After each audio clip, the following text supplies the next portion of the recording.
तो आज इलेक्ट्रोस्टैटिक्स का दूसरा लेक्चर है, ठीक है, स्थिर विद्युत चैप्टर का।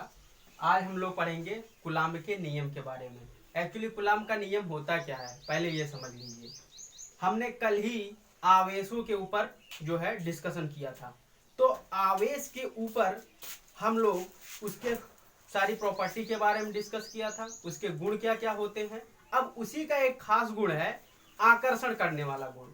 तो फिर आकर्षण जो करेगा वो किन शर्तों पर, किस तरीके से आकर्षण करेगा, इसको जिस वैज्ञानिक ने बताया उनका नाम था कूलाम्ब। ठीक है, उन्हीं के नियम, उन्हीं के नाम के ऊपर इस नियम का नाम हुआ कूलाम्ब का नियम। कूलाम्ब का नियम होता क्या है, पहले ये समझ लीजिए। कहने का मतलब क्या होता है कि दो चार्ज होते हैं, एक चार्ज ये, एक चार्ज ये। अब ये चार्ज इसको कितना आकर्षित करेगा, इसके बीच में कितनी दूरी रखी जाए, इन चार्जों के कारण आकर्षण जो बल लगेगा वो कितना लगेगा, ये हम लोग को बताएं कूलाम्ब के नियम ने। उन्होंने कहा कि दो स्थिर आवेश, मतलब दोनों आवेश को क्या होना पड़ेगा, स्थिर होना पड़ेगा। ऐसा नहीं कि ये आवेश गति कर रहा है, यहाँ पे ये गति कर रहा है, नहीं, दोनों आवेशों को स्थिर होना पड़ेगा। दो स्थिर आवेश के बीच लगने वाला बल, माने दो स्थिर आवेश है, इन दोनों के बीच लगने वाला जो बल है आवेशों के गुणनफल के समानुपाती होगा। F यानी force directly proportional to Q1 गुणे Q2, और इनके बीच की जो दूरी होगी उस दूरी का फोर्स पे क्या असर पड़ेगा, तो फोर्स का यानी बल के ऊपर जो इफेक्ट पड़ेगा F इनवर्सली प्रोपोर्शनल टू यानी विलोम समानुपाती इस डिस्टेंस के स्क्वायर के बराबर होगा। आया समझ में। अब हम लोग गणित में जानते हैं कि अगर कोई भी एलिमेंट जो है एक दूसरे के समानुपाती होते हैं तो हम सब एक साथ उसको समानुपाती लिख सकते हैं। तो force directly proportional to Q1 into Q2 upon R square. ठीक है, अब ये जब समानुपाती हटता है तो एक हम लोग स्थिर राशि को रखते हैं। ठीक है, वो स्थिर राशि है 1/4 पाई एप्सिलॉन नॉट। ठीक है, इसी एप्सिलॉन नॉट को कहते हैं वैद्युतशीलता। इस वैद्युतशीलता का जो मान होता है वो 8.85 गुणे 10 के घात -12 coulomb square upon newton meter square होता है।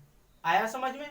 अब आप लोग के दिमाग में एक प्रश्न आएगा कि वैद्युतशीलता क्या होती है, आखिर वैद्युतशीलता होती क्या है।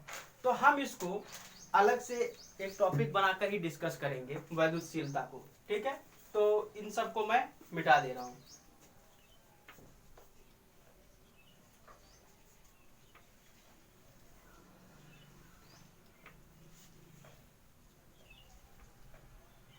आई होप आप लोग को ये समझ में आया होगा।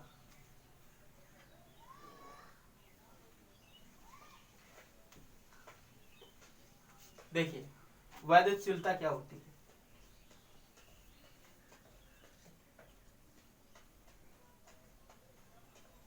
वैद्युतशीलता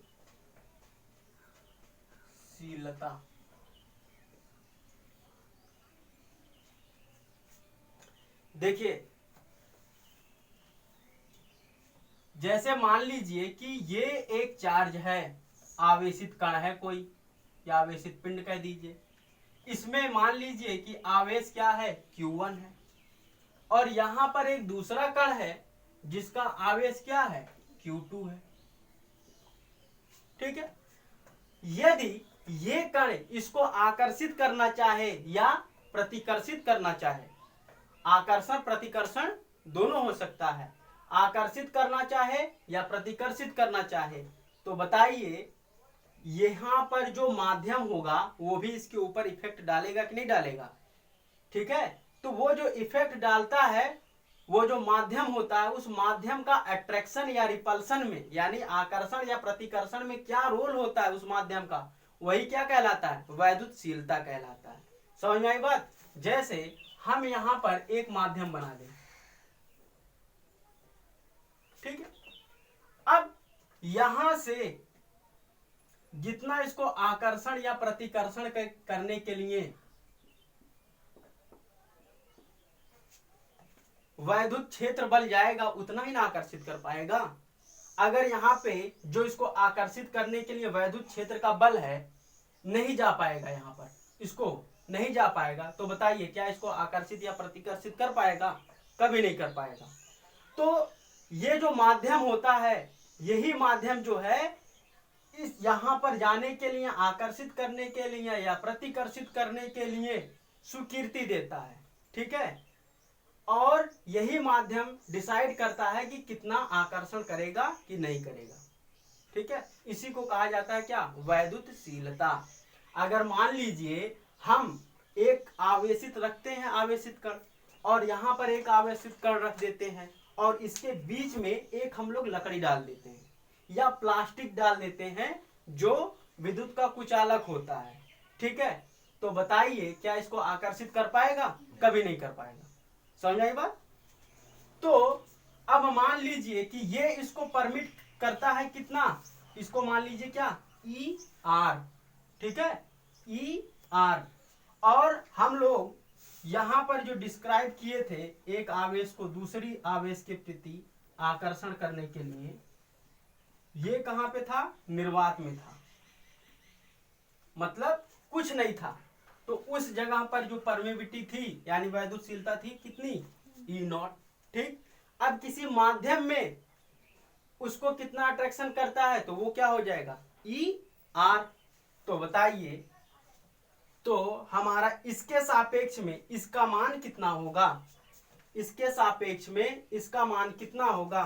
तो हम लोग क्या मान लेते हैं कि, और ये हो जाएगा आपका E naught, sorry E R upon क्या हो जाएगा? E not.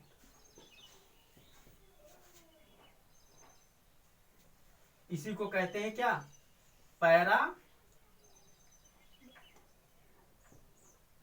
पैरावैद्युतांक।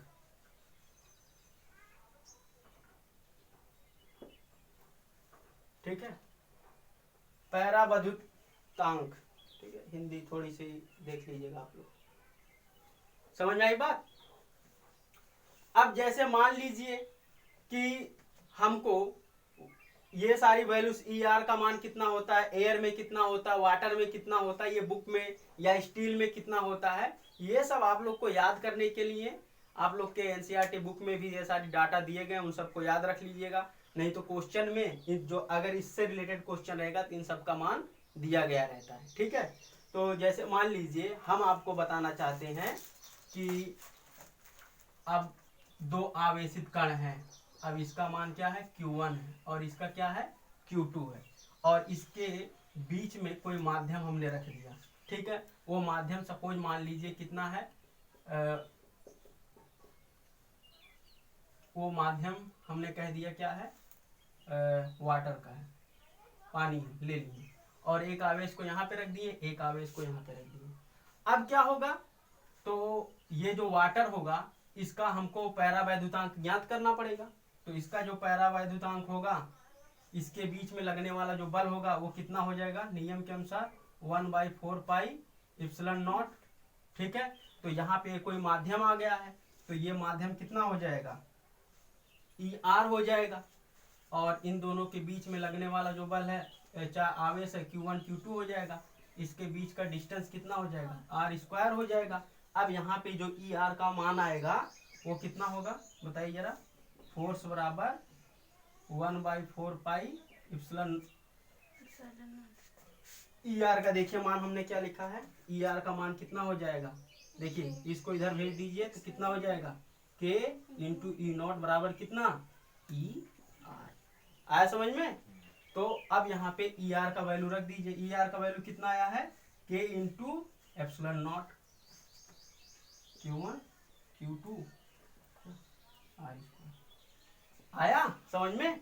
जब कोई माध्यम दिया रहेगा और हमको इन दोनों के बीच की दूरी दे दी गई रहेगी और इनके दोनों के बीच का आवेश दे दिया रहेगा, तो हमको इस K का वैल्यू निकालना पड़ेगा। और इसका वैल्यू आप लोग जानते 8.85 10⁻12 कूलम न्यूटन मीटर स्क्वायर होता है। ठीक है, तो आप लोग फोर्स का वैल्यू निकाल सकते हैं कि नहीं निकाल सकते हैं? निकाल सकते हैं ना? इसको मैं मिटा दूं, वैद्युतशीलता क्या होती है समझ में आया कि नहीं आया? अब वैद्युतशीलता कहने का मतलब कि कोई भी दो चार्ज बॉडी है, ठीक है, उसके बीच में अगर हम कोई माध्यम रख देते हैं तो उस माध्यम के कारण उसके दोनों आवेशों के प्रति लगने वाला आकर्षण प्रतिकर्षण, ठीक है, इस माध्यम के कारण उसके ऊपर इफेक्ट पहुंचाता है, ठीक है, वही वैद्युतशीलता हो जाती है। तो इसको मैं मिटा दे रहा हूं। ये समझ में आ गया होगा सभी को, और नोट कर लीजिएगा।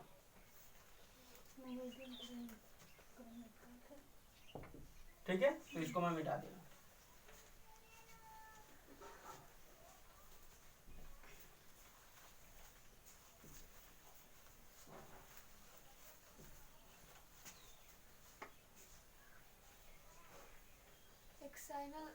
नॉट को एक्साइलन जीरो भी कह सकते हैं ना? हाँ, वो इंग्लिश में एप्सिलॉन नॉट कहते हैं, हिंदी में उसको एप्सिलॉन जीरो कहते हैं, ठीक है। तो कुछ ऐसे बिकॉज इंग्लिश मीडियम से थे हम, तो हिंदी उतनी ज़्यादा नहीं आती है। अच्छा, इधर देखिए, अब हम लोग कूलम्ब का नियम को वेक्टर में कैसे, यानी सदिश राशि में इसको कैसे व्यक्त करते हैं। कूलम्ब का नियम किसमें, वेक्टर फॉर्म में, ठीक है, समझ में आया। तो हम क्या लेते हैं, एक चार्ज लेते हैं, एक चार्ज यहाँ पे लेते हैं, इसका मान हम लोग कहते हैं क्या, Q1, और इसको क्या कहते हैं, Q2। समझ में आई बात। अब यहाँ हम लोग जानते हैं कि किसी भी राशि को वेक्टर में देखने के लिए हमको किसी का रिस्पेक्ट में लेना बहुत जरूरी होता है। ग्राफ प्लेन पे हमको उसको क्या देखना पड़ता है, ठीक है। तो जब ग्राफ प्लेन पे देखते हैं तो यहाँ से इसकी दूरी को देख लेंगे, ठीक है। इसको हम लोग क्या कह दें, O, और इस बिंदु को क्या कह दें, A, और इस बिंदु को क्या हम लोग कह दें, B।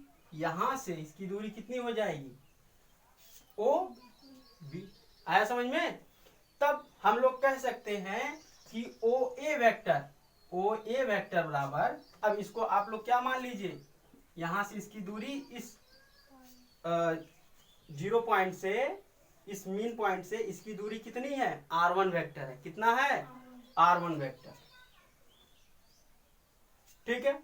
अब यहां से लेके यहां तक की इसकी दूरी कितनी है, OB वेक्टर, और इसकी दूरी को क्या कह दीजिए, R2 वेक्टर।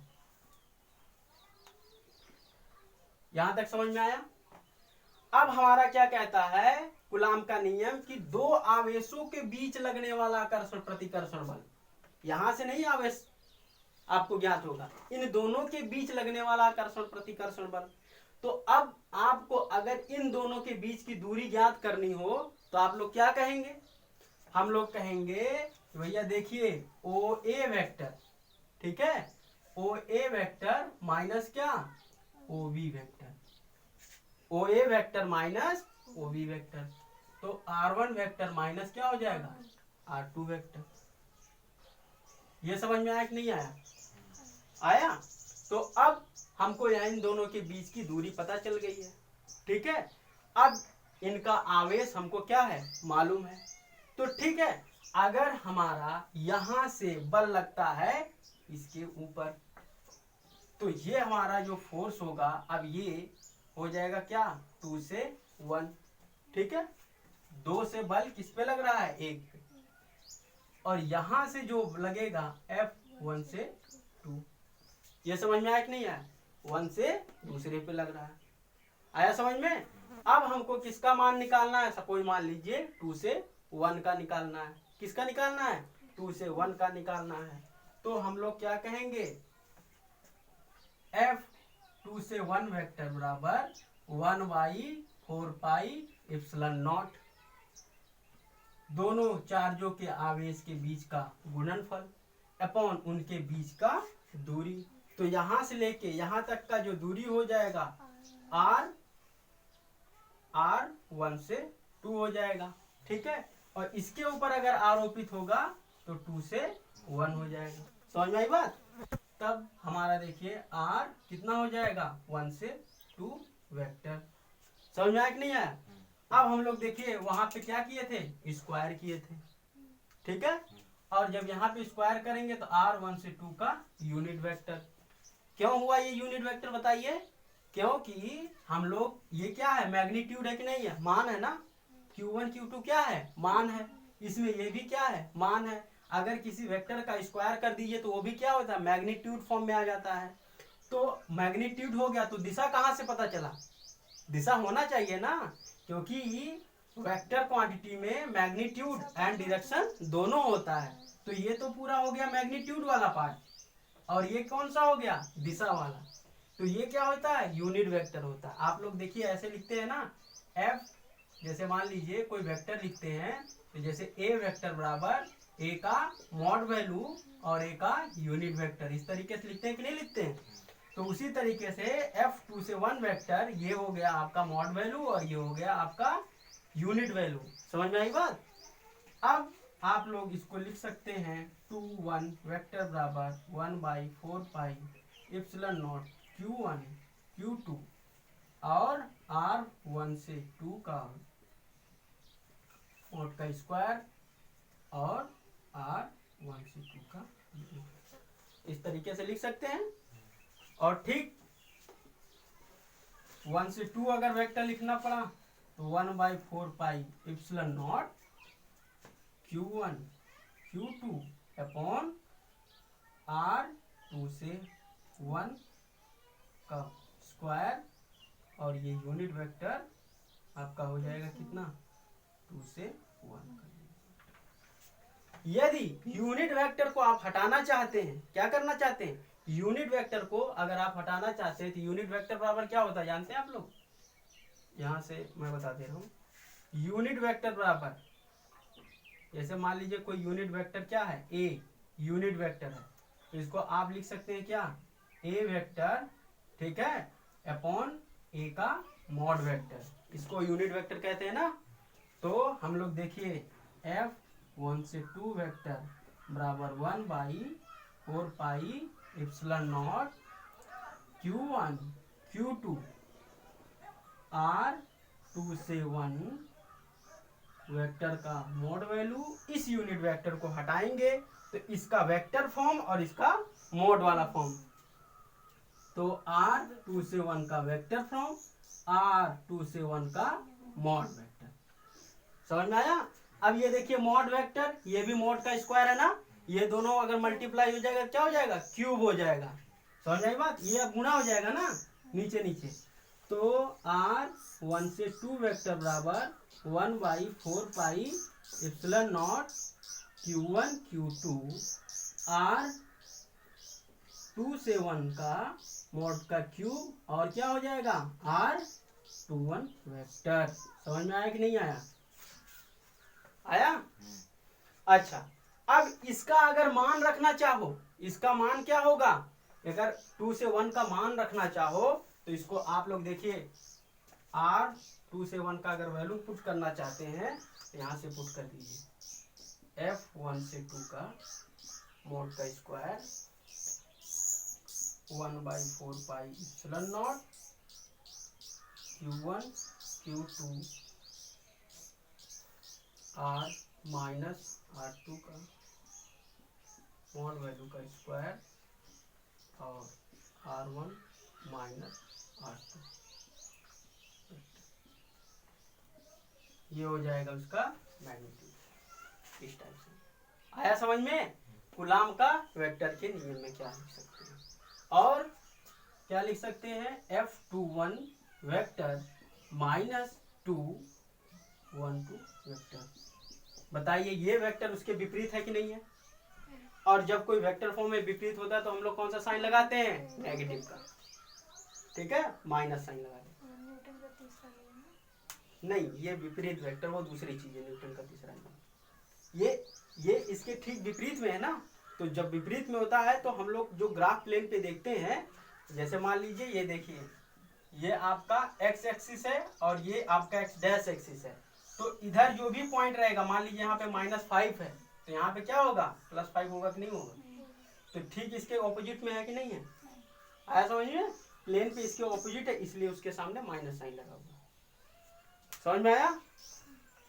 चलिए इसको मिटा देते हैं।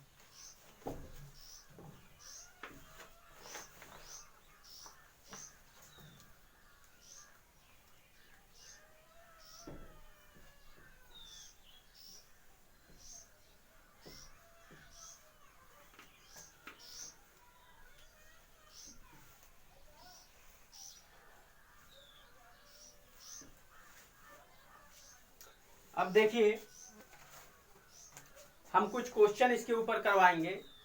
तो सबसे पहले आप लोग जिन लोग को भी क्वेश्चन ये नहीं मिला है वो 8820379885 ग्रुप पे एक ऐसे नोटिफिकेशन भेज देंगे तो हम उसको ग्रुप में ऐड कर लेंगे।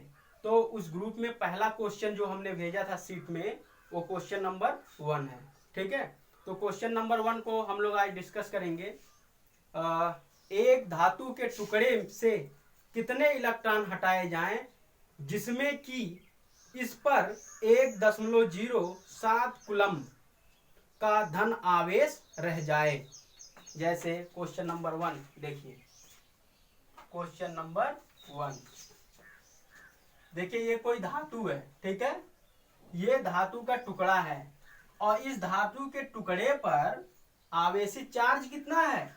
1.0 गुणे 10⁻7 कूलम का आवेश है इस पे। ठीक है, अब कह रहा है कि यहां से ये जो आवेश है इसमें से कितना इलेक्ट्रॉन को हटा दें, कितना इलेक्ट्रॉन को हटा दें, यहाँ पे क्या हो जाएगा? पॉजिटिव चार्ज हो जाएगा। ठीक है, तब हम लोग जानते हैं क्या? Q बराबर NE। भाई इस पे इलेक्ट्रॉनों की संख्या कितनी है? N। तो मान लिया जाए, माना कि इलेक्ट्रॉन की संख्या कितना है? N है। कुल इलेक्ट्रॉनों की संख्या कितनी है? N है। और कुल आवेश कितना है? 1.010⁻7 कूलम। और हम लोग जानते हैं आवेश बराबर क्या होता है? नंबर ऑफ इलेक्ट्रॉन होता है। तो आवेश का मान हम लोग कितना लिख दें? 1.0 गुणे 10⁻7। नंबर ऑफ इलेक्ट्रॉन की संख्या हमको नहीं मालूम है। ई का मान हम लोग को मालूम है। ई बराबर कितना होता है? 1.6 यानी 1.6 गुणे 10⁻−19 कूलम। अब देखिए हमको किसका मान निकालना है? एन का मान निकालना है। तो अगर हमको एन का मान निकालना होगा तो हम क्या करेंगे?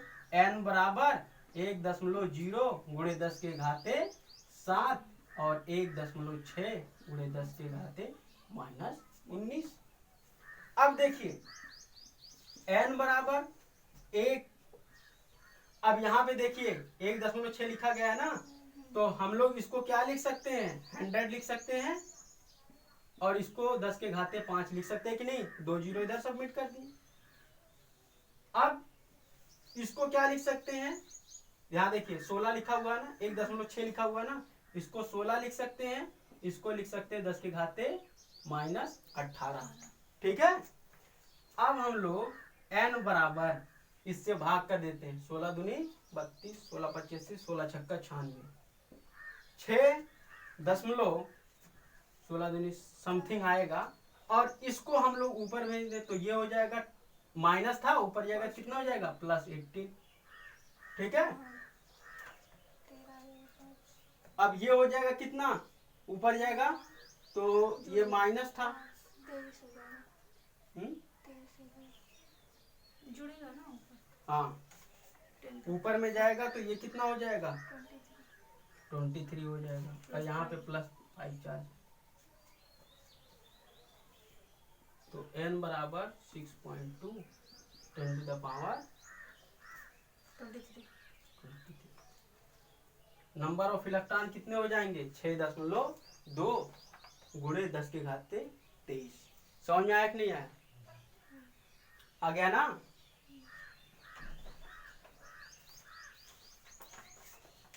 इसको नोट कर लीजिए।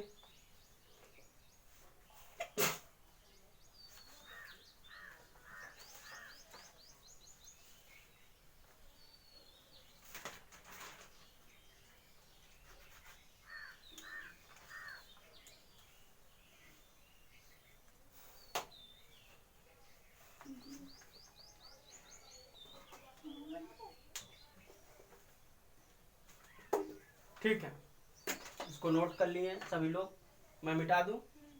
अच्छा ठीक है, मैं दूसरा क्वेश्चन पढ़ दे रहा हूँ। क्वेश्चन नंबर 2 इसी सीट का है। हाइड्रोजन परमाणु में इलेक्ट्रॉन तथा प्रोटॉन के बीच की दूरी 5.3 गुणे 10 के घाते -11 मीटर है। उनके बीच वैद्युत आकर्षण बल का परिकल्पन कीजिए। इस बल का गुरुत्वाकर्षण बल से तुलना कीजिए। जी का मान 6.7 गुणे 10 के घाते -11 मीटर स्क्वायर केजी पर मीटर पर सेकेंड स्क्वायर का द्रव्यमान, इलेक्ट्रॉन का द्रव्यमान 9.1 गुणे 10 के घाते -31 किलोग्राम है। प्रोटॉन का द्रव्यमान 1.7 गुणे 10 के घाते -27 किलोग्राम है। इलेक्ट्रॉन का आवेश 1.6 गुणे 10 के घाते -19 कूलम है।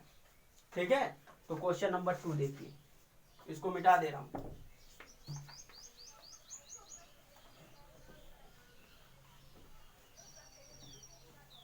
क्वेश्चन नंबर 2 पे ये कहा गया है कि देखिए हाइड्रोजन का परमाणु है। अब आप लोग हाइड्रोजन को जानते ही होंगे, H2 है ना। तो एक हाइड्रोजन परमाणु, तो ये रहा आपका हाइड्रोजन और इसका रहा ये न्यूक्लियस। हाइड्रोजन में प्रोटॉन की संख्या कितनी होती है? 1। इलेक्ट्रॉन की संख्या कितनी होती है? 1। तो यहाँ प्रोटॉन की संख्या, यहाँ देखिए, यहाँ पे इलेक्ट्रॉन हो गया, यहाँ क्या हो गया? प्रोटॉन हो गया। प्रोटॉन कौन सा चार्ज होता है? पॉजिटिव। इलेक्ट्रॉन कौन सा चार्ज होता है? नेगेटिव। यानी ये जो आवेश है, इसका आवेश एक दूसरे के विपरीत आवेश है कि नहीं है ना। जब विपरीत आवेश होगा तो क्या होगा? आकर्षण होगा।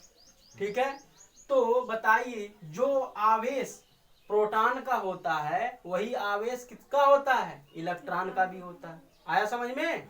तो हम लोग कह सकते हैं ना E minus equal to E plus, यानी इलेक्ट्रॉन का भी आवेश और प्रोटॉन का आवेश दोनों क्या है? बराबर है। तो कहने का मतलब इन दोनों का आवेश 1.6 गुणे 10 के घात -19 कूलम है। ठीक है, और क्या दिया गया है? इनके बीच की दूरी 5.3 गुणे 10 के घाते -11 मीटर है। यानी R का मान कितना दिया गया? 5.3 गुणे 10 के घाते -11 मीटर। अब बोल रहा है कि इनके बीच लगने वाला आकर्षण बल कितना होगा? बोलो, निकाल लोगे?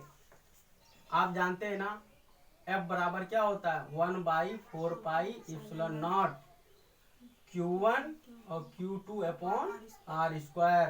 तो ये F बराबर, इस कांस्टेंट का मान होता है 9 गुणे 10 के घाते +9। ठीक है, इसका मान कितना होता है? 9 गुणे 10 के घाते 9। ठीक है, तो अब इसका मान कितना हो जाएगा? 9 गुणे 10 के घाते 9। Q1 का मान कितना है? 1.6 गुणे 10 के घाते -19। और इस Q2 का भी मान कितना है? 1.6 गुणे 10 के घाते -19। इनके बीच की दूरी कितना है? 5.3 का स्क्वायर। ठीक है, तो ये जो बल आया Fe का आया। Fe बराबर मतलब क्या हो गया?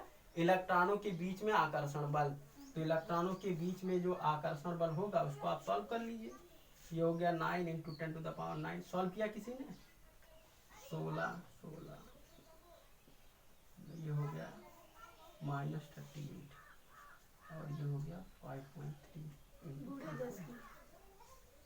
गुणे 10 की -11 है ना, 5.3 कहाँ पर? R का मान। हाँ, तो ये हो जाएगा गुणे -11 का भी स्क्वायर कर दीजिए, तो ये हो जाएगा -22। ठीक है, तो अब इसको आप कैंसिल आउट करना चाहते हैं तो Fe बराबर आप लिख दीजिए। ये देखिए, इससे कैंसिल आउट हो जाएगा तो आपका बचेगा -16 और ये हो जाएगा आपका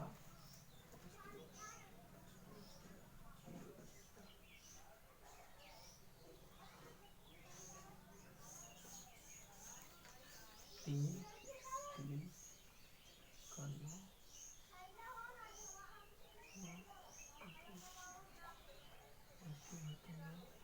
से ये +9 चार्ज और ये -7, ठीक है।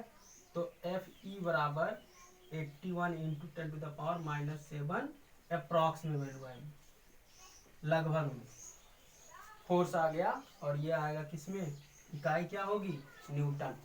ये लगभग में वैल्यू आई, आया समझ में। अब देखिए ये तो आ गया Fe का मान। अब क्या बोल रहा है, इन दोनों के बीच गुरुत्वाकर्षण बल कितना होगा, क्या बोल रहा है, गुरुत्वाकर्षण बल। अच्छा बताइए, ये क्या है, इलेक्ट्रॉन। अच्छा इलेक्ट्रॉन का कुछ तो द्रव्यमान होगा ना, और यहाँ है क्या, प्रोटॉन, तो प्रोटॉन का भी तो कुछ द्रव्यमान होगा कि नहीं होगा। अच्छा बताइए, जब दो पिंड हैं और दोनों का द्रव्यमान है, तो बताइए क्या लगता है, गुरुत्वाकर्षण बल लगता है कि नहीं लगता है। तो वो गुरुत्वाकर्षण बल कैसे निकालते हैं हम लोग, तब हम लोग क्या कह देंगे, Fg ग्रेविटेशनल फोर्स बराबर क्या होगा, capital G m1 m2 upon क्या, r²। तो Fg इक्वल टू G का मान कितना है, दिया गया है 6.7 इंटू 10⁻11। अच्छा बताइए, इलेक्ट्रॉन का द्रव्यमान कितना है, 9.1 गुणे 10⁻31। और क्या, मास ऑफ प्रोटॉन कितना होता है, 1.67 गुणे 10⁻27, इतना दिया गया है। और ये इनके बीच की दूरी का क्या है, स्क्वायर, तो उनकी बीच की दूरी कितनी है, 5.3 गुणे 10⁻11 का स्क्वायर कर दीजिए, ठीक है। तो F आपका Fg बराबर जो आएगा, Fg बराबर इन सब में और लगा लीजिएगा या इम्प्लाइज दैट लगा दीजिएगा, मैं भूल गया। तो अब इसको सॉल्व कर लीजिए, तो जब इसको सॉल्व करेंगे तो 6.7 और 9.1 1.6, अब ये हो जाएगा 3 2 5 7 2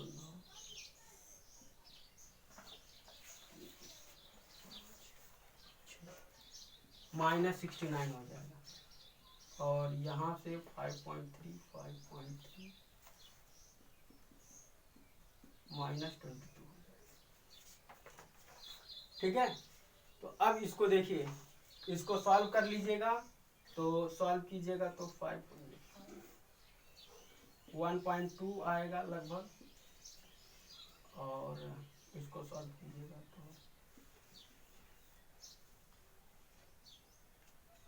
1.7 आएगा। इन सब को सॉल्व कर लीजिएगा, तो जो भी मान आएगा इसका, ठीक है, उसके बाद Fg अपॉन क्या, Fe से कंपेयर कर दीजिएगा, जो भी वैल्यू आएगा उसको आप सॉल्व कर लीजिएगा, ठीक है। इसमें बहुत बड़ी प्रॉब्लम नहीं है, इसको आप इलेक्ट्रॉनों के बीच में लगने वाला बल निकालना जानते हैं और G का मान निकालना जानते हैं। जब आ जाएगा तो उन सारे वैल्यूज को डिवाइड कर दीजिएगा। टाइम टेकिंग प्रोसेस, इसको कैलकुलेट करने में टाइम लगेगा, इसको हम यहीं तक छोड़ देते हैं, आप लोग सॉल्व कर लीजिएगा, ठीक है। नोट कर लिए ना, चलिए ठीक है, इसको मैं मिटा दे रहा हूँ। कितने मिनट का वीडियो, तो मेरे ख्याल से अब यहीं पे रोक देते हैं। एक क्वेश्चन और हो सकता है, क्योंकि MB जो है ज़्यादा लग जाती है ना।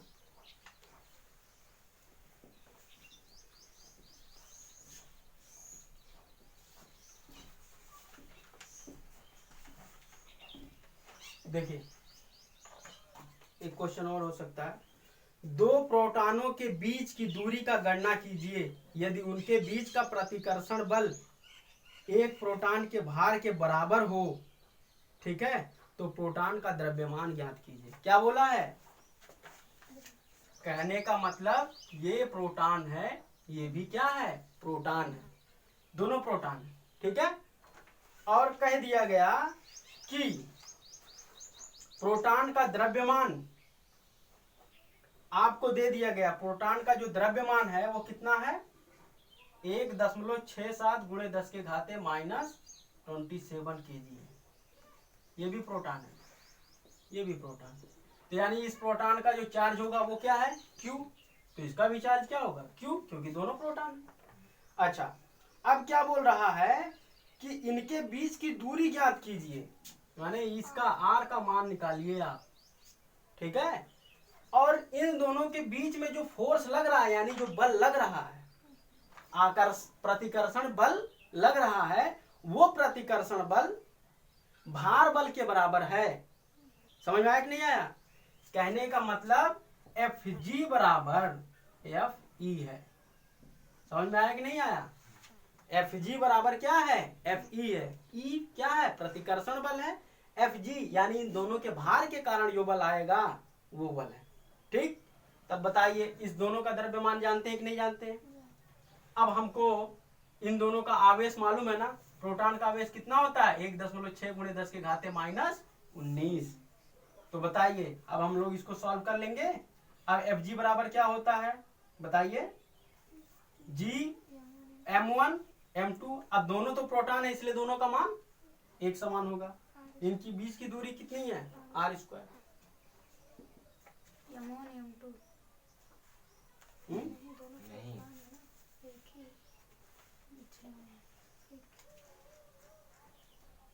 अच्छा सॉरी, ये बोल दिया गया है कि प्रतिकर्षण बल प्रोटॉन अच्छा इसके भार के बराबर है।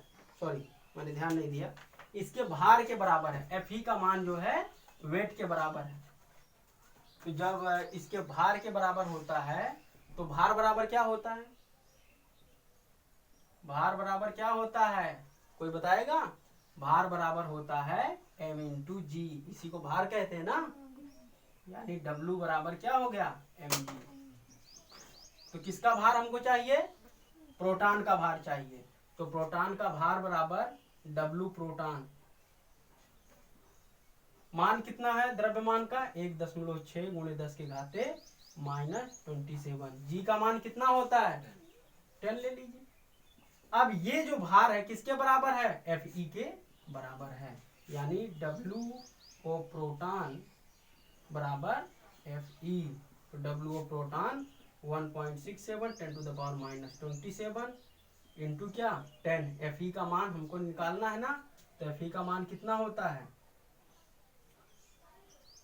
1/4 pi epsilon naught into Q upon क्या r²। 1.6 × 10 के घाते -27 × 10। इसका मान कितना होता है? 9 × 10 के घाते 9। इस आवेश का मान कितना है? 1.6 × 10 के घाते -19। 1.6 × 10 के घाते -19। और इसकी बीच की दूरी आपको नहीं मालूम है, तो ये आप कर दीजिएगा क्या? r² बराबर 9 × 10 के घाते 9। 1.6 × 10 के घाते -19। क्योंकि 2 बार है तो इसलिए हम लोग इसको स्क्वायर लिख देंगे, जगह बच जाएगी। और यहाँ से इसको भाग में भेज दीजिएगा। 1.6 × 10 के घाते -27 × 10। इसको सॉल्व कर लीजिएगा तो बताइए आर की वैल्यू आ जाएगी कि नहीं आ जाएगी? वहाँ पे 26 भी तो लिख सकते हैं। हाँ लिख सकते हैं, 26 नहीं 16 लिख सकते हैं। 10 से इसमें गुणा हो जाएगा तो 16 हो जाएगा। हाँ मतलब वहाँ से एक घात घटा भी सकते हैं। हाँ इसको 26, अरे बहुत सारी चीज इसको कैलकुलेट कर सकते हैं। ठीक है, तो ये समझ में आ गया ना? ये क्वेश्चन नंबर कितना था? 3rd। अब आगे नेक्स्ट क्वेश्चन और भी हैं, सब डिस्कस किए जाएंगे। एमडी की प्रॉब्लम है।